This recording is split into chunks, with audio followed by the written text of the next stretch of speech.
I'm glad you brought some beer. Let's, can we crack open a beer and just drink some before we get started? Yeah. I was saying, since it's midday, I'm going to end up going with the Michelada. Yeah. It's a spicy Michelada, one that we put together with the folks at Twang here. Point that's your camera. Oh.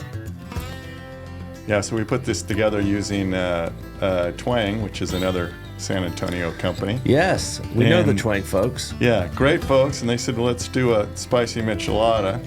And I said, okay.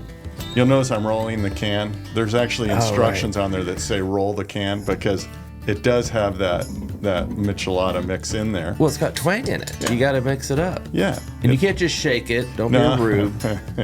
Shaking a beer. Yeah, I'm going to have... do that. I'm going to have your Hefe. Okay.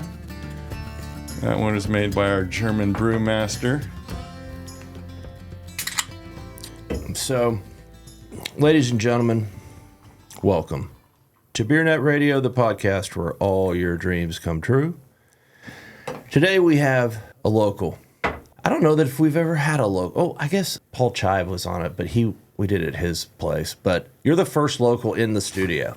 So, yeah, I can see why by looking at the studio. Thanks for testing it out on me. Right. the coyote in the back, don't be alarmed. He's dead. He's been dead a long time. But we have Eugene Simor here from Alamo Beer Company.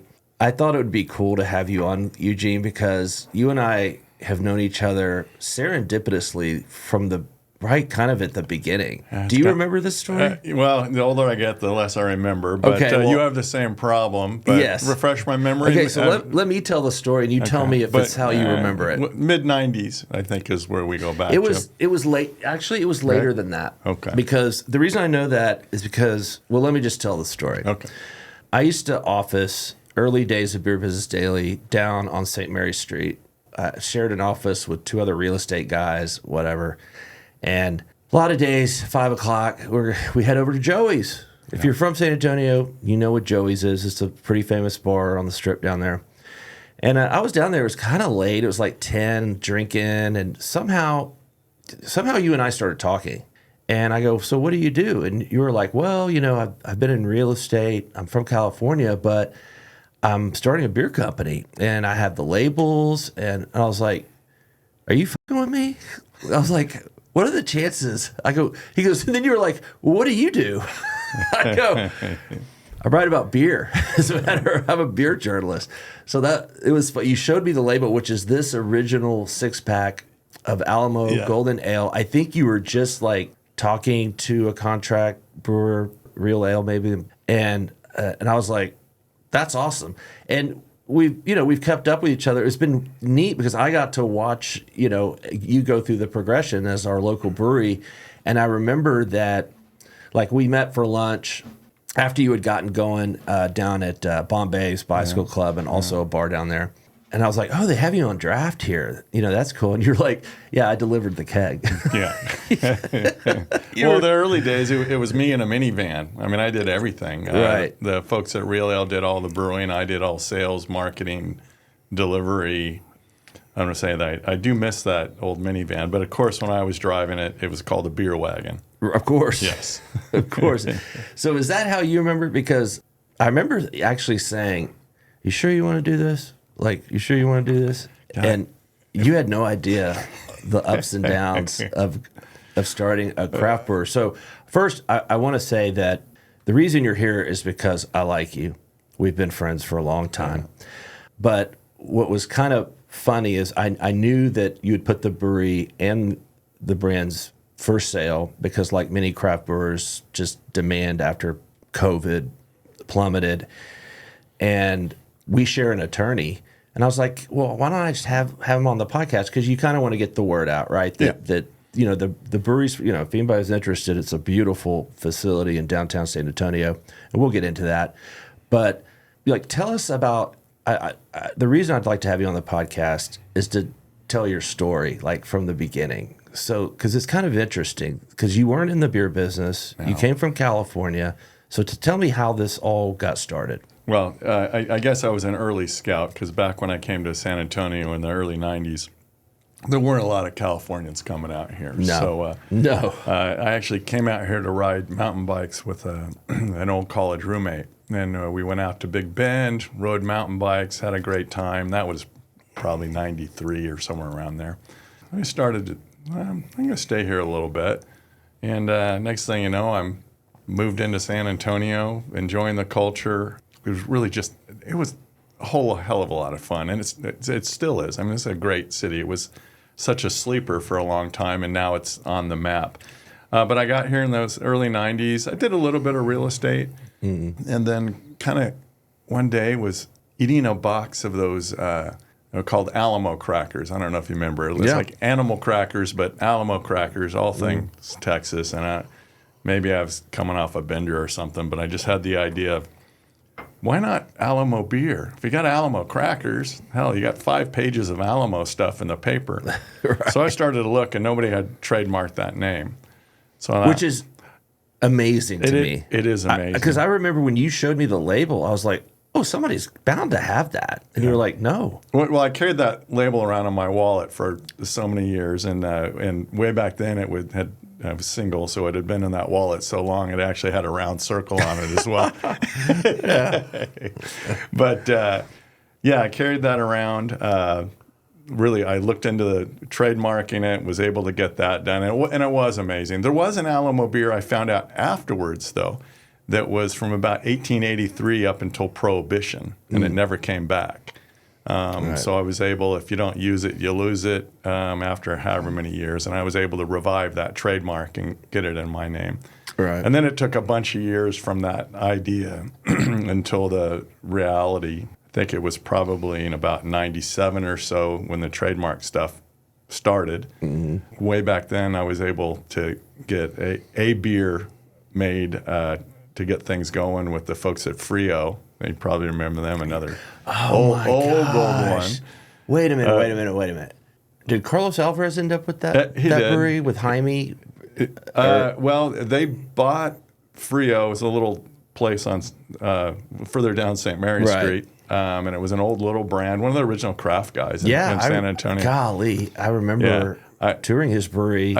He was, he built it was kind of a big brewery for the time. It had a lot of space. They had some really great parties, and it was wonderful that they helped get things kicked off. And he did end up selling that to Carlos Alvarez and Shiner. But they didn't use the brand. They just used it as an assembly point for a lot of their multi-packs and things like that. But what the heck if the good folks at Gambrinus want to buy another San Antonio brewery? Right. So I've got a really good one. It looks nice. Appreciate you putting the pictures on the screen. Yeah, and this is from Lake Fredo's website, who is the architect who, by the way, I didn't know that you use Lake Fredo, but they are considered the best in town. Oh, yeah. Well, a little spoiler alert there. The slash between Lake and Fredo is my old college roommate, Greg Pape, who also lives here in San Antonio. Oh, okay. And I'm going to say that I think I got a good value out of Lake Fredo and a wonderful, wonderful building. Right. But it's to say getting to that part, I mean, it took a long time. I mean, I went through that whole thing of the trademark, getting a product going, and that you have to sell something in order to confirm your trademark, and that's what I worked with the folks on Frio.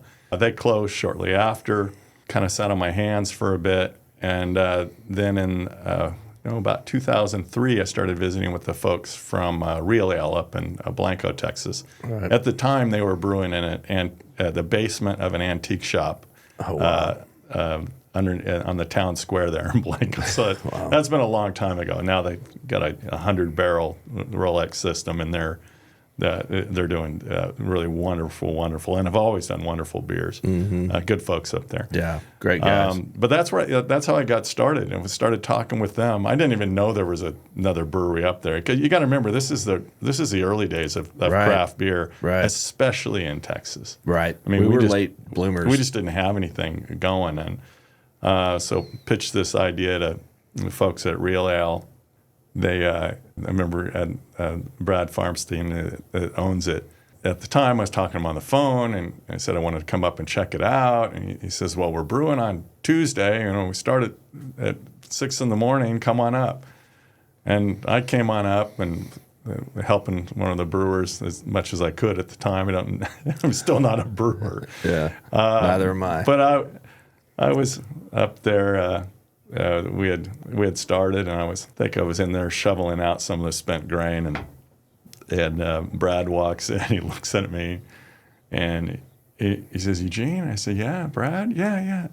He looks at me and says, "So you're serious?" I said, yeah. So we really hit it off and have a wonderful friendship to this day. Mm-hmm. But made the pitch, and he gave me several beers to look at to see what I thought might work, and we decided on one and went from there. At the time, they weren't even distributing in San Antonio, so right.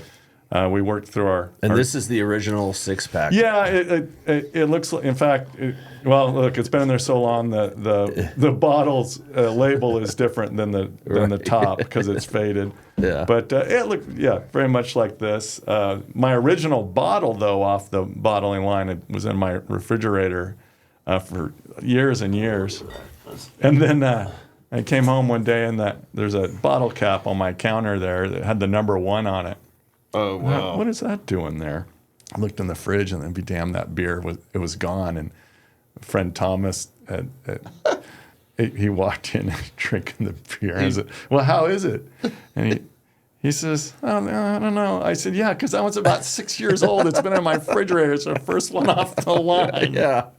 Congratulations. We were saving that for our children. I was saving that for a special day.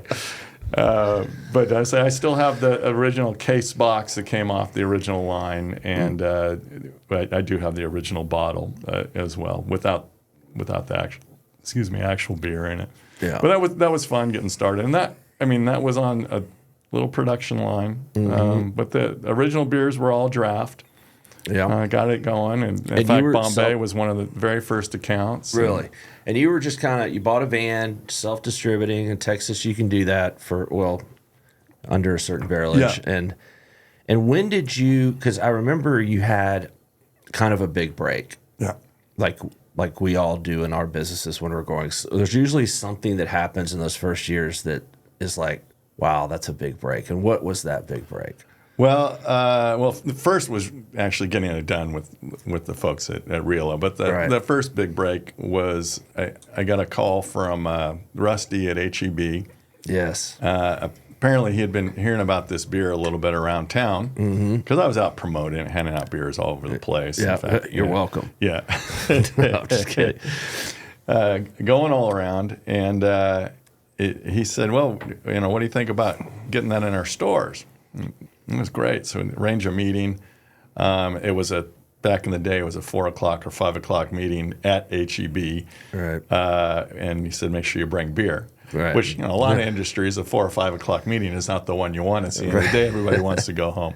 But Rusty was a real sport about it, and he liked the product. He liked the packaging. At the time, the packaging was just a mock-up. I had brought a little mini keg in to sample it. Right. And he wanted to put it in the stores. And I was like, how many stores do you have? And he said, a couple hundred. I said, it's just me and a beer wagon. So he says, well, why don't we start you out on those stores that have a beer and wine steward? So I think it was 7 or 8 of them at the time, and that was the first break, was getting into those. The beer and wine stewards got behind the brand. And that's not the big break that I'm thinking of. Oh, well, let's see. I'm thinking more towards distribution. Oh, well, after several years of doing this all on my own, me in a minivan, I'd built it up to 30 some odd stores on my own. And Jesus, like how? You just lived in HEBs. I did. I had a route. I knew what to do. Because I had to do, all my old restocking the shelves, merchandising, delivering. It did everything. Had it going. I got it up at 30 stores, and Rusty said, well, it's time to go into more stores. You need to think about what you're going to do. So started trying to find out if I could get a distributor. Mm-hmm. And at the time, I had become friends with Blake Robinson of, soon to, C.R. Goodman fame at the time. And then that blossomed into their own brewery. But at the time, he had started C.R. Goodman distributor had sold out to Benny Keith, and Blake said, "Hey, now you gotta go with the distributor. You gotta go with us. You gotta go with us." And he was a real go-getter, still is. Mm-hmm. And so I was able to get on board with Benny Keith and a statewide agreement. Okay. And that came out really good. At the time, I mean, there just weren't a heck of a lot of craft brews. They had a good portfolio. Because it was unique. So, yeah. Just to, like, for context, like Benny Keith is a big North Texas AB distributor who, at that time, like early 2000s, wanted to be statewide, and their entry point was C.R. Goodman, which was out of I think College Station originally, and like they were statewide, and then those guys, once they sold to Benny Keith, they ended up starting Carbach and then selling it to AB. So all roads into AB somehow, but yeah, and so you got statewide, and that was a lot of growth right there, right? Yeah. I mean. Yeah, it was growth, a lot of miles in the car, going out, looking at accounts, talking to folks and everything. But we were able to grow the brand, up to close to 7,000 barrels before COVID. Mm-hmm. Things that's gone stagnant a bit. I looked around, and then we downsized our distribution footprint as a result of COVID. We also ended up changing distributors to be with Glazier's here, local, right, as well. But because the difference between being with a statewide distributors is great. You have the whole state, but it's thin, and at least, especially in your home market, you want to go deep. You want to be in bars, restaurants. You want to be in convenience stores. And statewide doesn't really cover that as much. Yeah, is that right? Yeah, they were good at servicing a unique portfolio, but when it came to trying to get some growth and all, they didn't have the market penetration in our area. So we went with a change. But I would say COVID it screwed up a lot of things. Yeah, it sure did. It really did. So, but so the brand, we brought on some other brands as well after COVID. The Viva brand is another one that. We were contracting it, but we brought it on. It's a local brand. It's actually with AB, with Silver Eagle here. Yeah, former Silver Eagle, which is now Sun. Yeah, well, they still call it Silver Eagle. Yeah. But Suncoast. But Viva, that's a very San Antonio. During Fiesta, which is our Mardi Gras, everybody says Viva Fiesta. So Viva is very well known here, like Alamo. Yeah. And just the word Viva is, life. It means life. It travels everywhere. Yeah, it does. I would say it's one of the words, if you think about it, my wife's from Mexico, so I'm miserable in Spanish, but I've got, besides my wife and my 4 kids, I've got 5 interpreters. But Viva is one of those words everybody learns. Yeah. Well, I was traveling in Europe a while back. There's Viva this, Viva that. Apparently in every language, Viva's there. Wow. Just like beer is beer in every language, except for Spanish. Thanks, cerveza. Yeah. Well, that was one word I didn't need any interpreting. You can order a beer and find the restroom in 40 languages. Right. And so tell me about, because you went from contracting with the guys up in Blanco to like mini craft brewers, let's build a brewery. Yeah. And that process was not as easy, if I remember correctly, as it should have been, I think. Yeah. So tell me a little bit about that. I went through the process of, okay, it's time. Let's build a brewery. We got the numbers up a bit. This seems to make sense. What do we look at? So the first decision was go a little bit more rural and have a destination, Longhorn cattle, dance hall, beer facility. Mm-hmm. Or you go urban. I had always lived in downtown San Antonio or pretty darn close to it since I came here in the early 90s. It's such a great... you can see that I don't live far from downtown. No, I have to be... I need the stimulus of the city. Yeah. And we have a fantastic downtown. It really is. Yeah, and so we're on the map now. But the good thing is there's so much history here and culture that It's unique. I mean, it's you can go to the cathedral. It's from 1700 and something, I think, or maybe even older. I don't know. Yeah, one of the oldest. I mean, when you think about like the Alamo itself is old, 1700s, but there was an aqueduct that started really right a block from my house on the San Antonio River that used to run down Broadway to give water to those missions. I'll teach you a new Spanish word. Acequia. Acequia, exactly. Thank you. But Touche. it acts as an aqueduct. Those original land grants and everything were all based on where the acequia went because it brought water. Right. So the reason so many of the ranches and farms in those early days, they were long and narrow because it was how many feet of the acequia did your property front on, and everything spread out from that acequia. Right. Water's life. Water is viva. That's right. There you go. There you have it. And then you got the Battle of the Alamo, which is a whole nother topic. But that was 1836, if I do believe. Yeah, March 6th or something. We've got Texas Independence Day on March 2nd, the Battle of the Alamo. I mean, you've got this history is. I'm going to say San Antonio is a lot more than just the Battle of the Alamo. Right. I mean, it's and it's not like if, no shade on Houston, but let's dump on Houston a little bit. Their downtown is just, it just happens to be there's just a bunch of tall glass buildings. Okay, cool, whatever. There's there's a ballet or something. San Antonio's downtown is actually old. It's there for a reason because that was the cultural center in the 1700s. It's so old, and everything's kind of built around the missions and the Alamo. I mean, the Alamo's in the stank. People are always surprised when they come here. They're like, I didn't know the Alamo's going to be right in the middle of downtown. That's one of the top questions I think of people standing in front of the Alamo is that the Alamo? Yeah. Or, excuse me, can you tell me where's the Alamo? No, that's it. Because it does look small compared to all the buildings around it. The city grew up around it. Right. And we're not a huge city. We're a huge population, but we're not. Right. Our downtown is not huge. And that's, In fact, from my brewery to walk from my brewery to the front door of the Alamo, for me, is about 13 minutes. Right. There you go. Yeah. I mean, we're that close to downtown. We're just on the edge of town. And I'm sure you did that. I hope you did it in the winter. Yeah. Well, I'm seasoned now.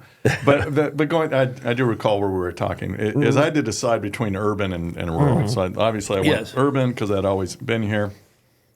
Started identifying some piece of property I actually stumbled on because I'd driven past it for so long. It was the old parking lot where Bud Co., Dawson Brothers, they used to park all their beer trucks there before they'd roll them into the warehouse to load them up. Yes, so on Cherry Street. Yeah, we're just on Cherry and Burnett. Cherry Street's also famous in San Antonio. I don't know if it is anymore, but that was where all the ladies of the night would hang out. Well, I can touch on that for a moment. Okay, sure. Once we got the brewery built and everything, I mean, we had the special, and you were there all the time. That's when you got a hooker and a beer for $20. Only on Sundays. Yeah. So hookers raised their prices, and that promotion went away. But no, it was not. I was one of the first folks to venture onto the wrong side of the tracks as far as major development.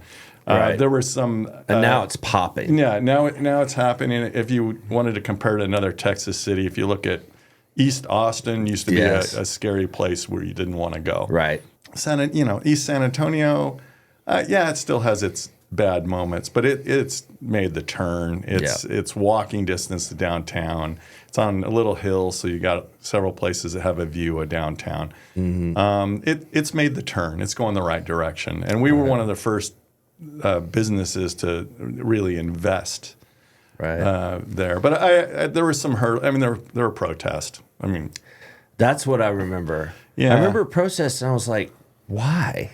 There's nothing there. Like I don't know. Yeah. Maybe you can. I'd like to shed some light on it, but you don't want to relitigate. No, I just don't understand how it quite happened because there were many lies that were told about what we were doing, and one of the key things is we wanted to build our brewery in such a way where it connected to the non-historic concrete access ramp to this great old bridge. The bridge was built in the 1880s. The Hidalgo? No, It's Hayes. Hayes, okay. Yeah, the Hayes Street Bridge. And there were even folks saying, "Oh, they're going to close off the bridge." And we weren't doing any of that. We wanted to put tables and chairs up there and energize it, much like the High Line in New York. Wow. I remember going to one public meeting. They were talking about me blocking access and everything. I said, "No, it's half the bridge." And we did a picture. And for emphasis, we showed our tables and chairs. And then on the other section of the bridge, we showed a city bus coming down it. Now, it's a hike and bike trail. There's no cars there. Right. But we were taking a sliver of it to get people up there, Right. to get tables and chairs, a great view of downtown. Well, one small group, squeaky wheel and some, the politics that didn't go my way.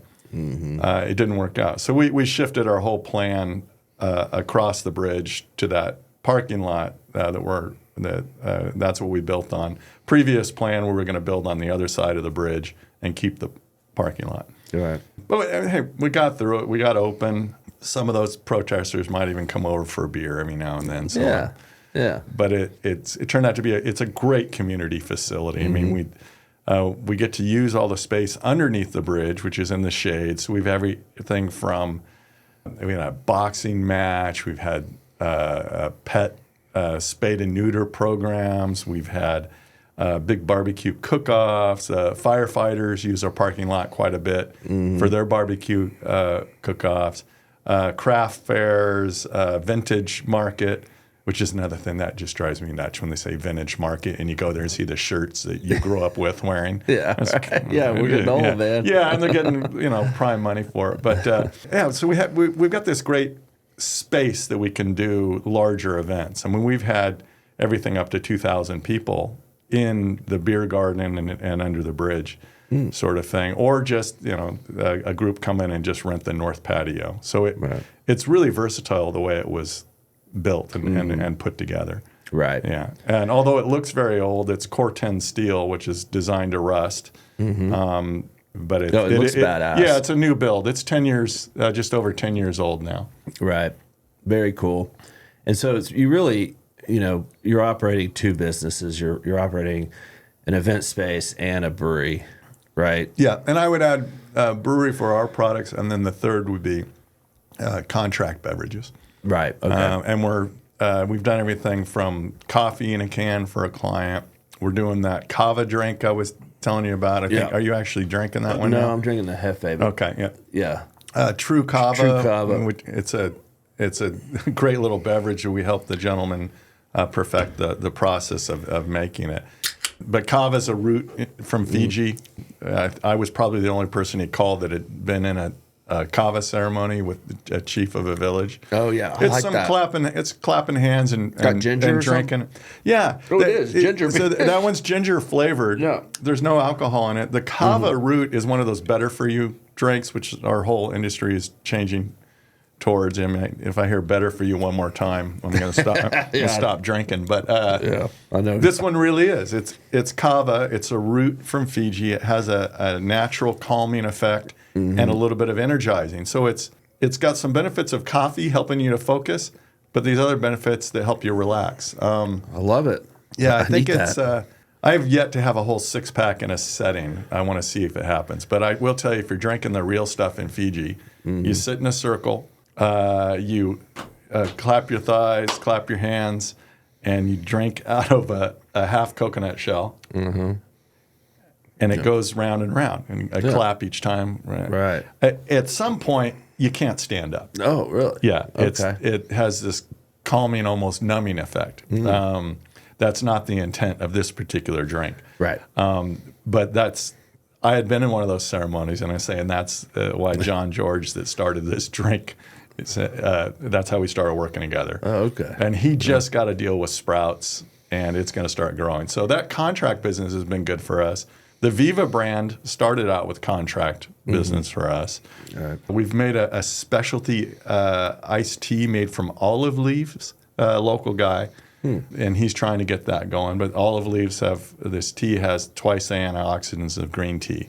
So we've got that going to say 3 parts of the business: our brands, other people's brands that we help incubate and go on, and then we've got the beer hall. Right. Yeah. Okay. And like a lot of craft brewers after COVID, rough times because you expanded during when you project out. And you didn't know that there was going to be a pandemic between then and that. And so now you've placed the brands and the facility and both, or somebody could buy one or the other or both. Well, I would say the good thing, bad thing is I still own 97% of the business. Right. Good. That's good though. But that's and in essence 100% of the debt. Because there's a lot of personal guarantees. So right. Unfortunately, we did get to a point where we needed to declare bankruptcy. So we filed for Chapter 11 bankruptcy for a little bit of protection to develop a plan and hopefully get it moved forward. Right. The facility itself can make up to about 35,000 barrels of beer. Oh, really? Yeah, it's okay. That's more than I thought. Well, I did. We scaled up with additional tankage because I thought we had a really big contract brewing deal before COVID. It didn't happen, so I obviously got way too much overhead on it. But the facility itself can do that. I mean, 500,000 cases of beer is what we could probably get out of it. With the packaging line we have is a nice CFT system, 250 cans a minute. We've still got the bottling line, 130 bottles a minute. We have the kegging line. We have a flash pasteurizer, centrifuge. It's set up nice. Right. But we're only doing a fraction of the production. So I mean, all things are solved with more sales. Unfortunately, I'm not a marketing company and haven't marketed what I think we have well enough to hit numbers that make sense. Right. The property itself, I mean, you talk about being able to walk downtown. Between the brewery and the parking lot, it's 4.1 acres, which is a huge chunk of land, or huge trucks of land, if you're a Monty Python fan. So we have huge trucks of land. Those trucks of land. Those trucks of land right there near downtown. So it's well positioned from a real estate investment standpoint. The right investor or the right partner that has the marketing savvy, I think, could really do something with the Alamo brand. Right. And with the Viva brand. Viva, I say, is that it's a crossover. We talked about that. Right. But Alamo itself, I mean, early on, I was telling you, we didn't have to invent a story. I mean, it's there, right? Right. It has so much built-in equity. It's totally Texan, but it's totally international. In fact, the word Alamo and remember the Alamo sort of phrases are known worldwide because we have it in movies. Even Saving Private Ryan, they're defending an area, and they said, "This is our Alamo." And right. Tom Hanks doing that. Hey, Tom, if you're listening, this would be a perfect investment for you. Or some of those other great Texan actors. But we have a brand with an identity. It's fiercely independent.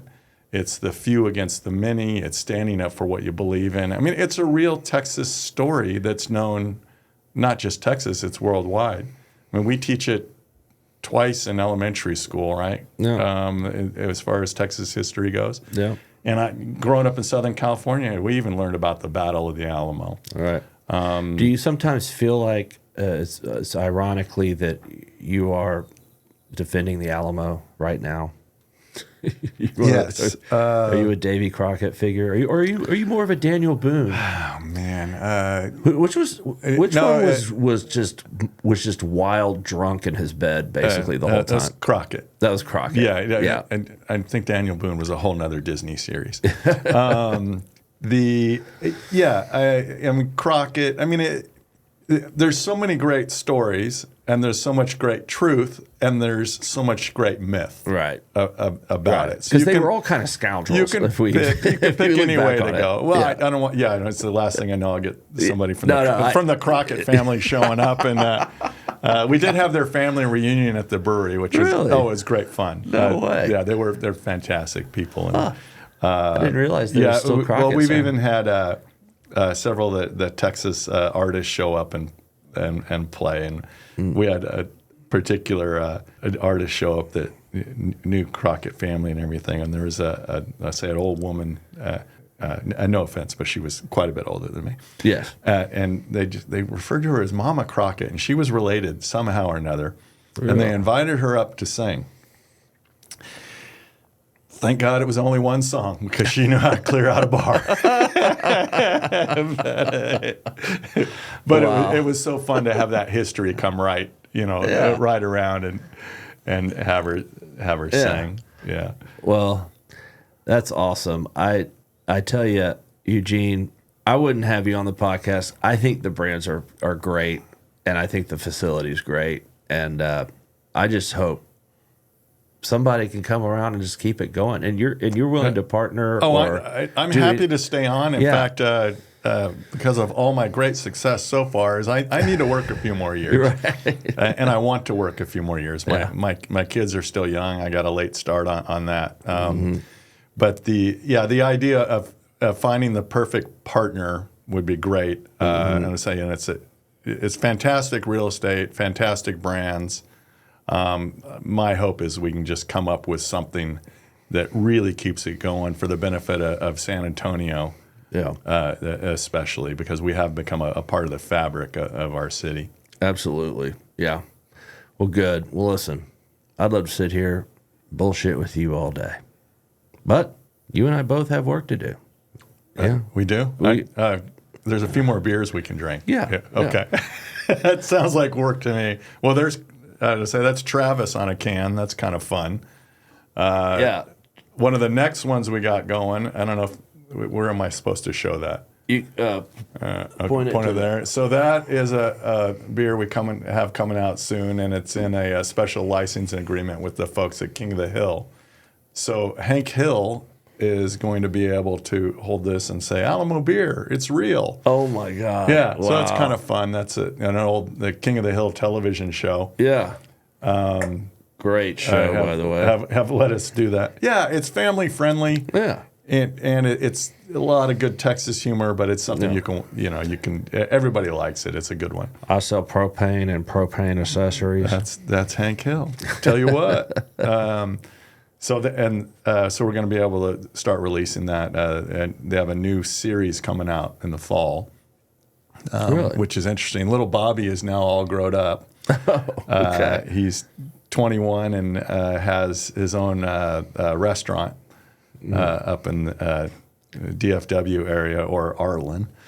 Of course. Where they're fictitious. And I do have an NDA, so I can't say a heck of a lot more than that. But I've seen the first 2 episodes, and I do know they drank a lot of Alamo beer in the new show. Hey, there's built-in equity right there. Yeah, You're good at finding built-in equity. I've gotten lucky in a lot of things and unlucky in several others. So at the end of the day, I'm blessed. Yeah. Well, listen, thank you for coming on BeerNet Radio. I wish you all the best luck, and we'll be checking in with you because I think these brands are great, and it's being from San Antonio, as you know, I spend 99% of my time talking about beers outside of Texas and traveling outside of Texas. So it's cool to be able to bring somebody actually in the studio who's from here, and we can talk about our hometown and how great it is. It is a great town. So cheers. Cheers.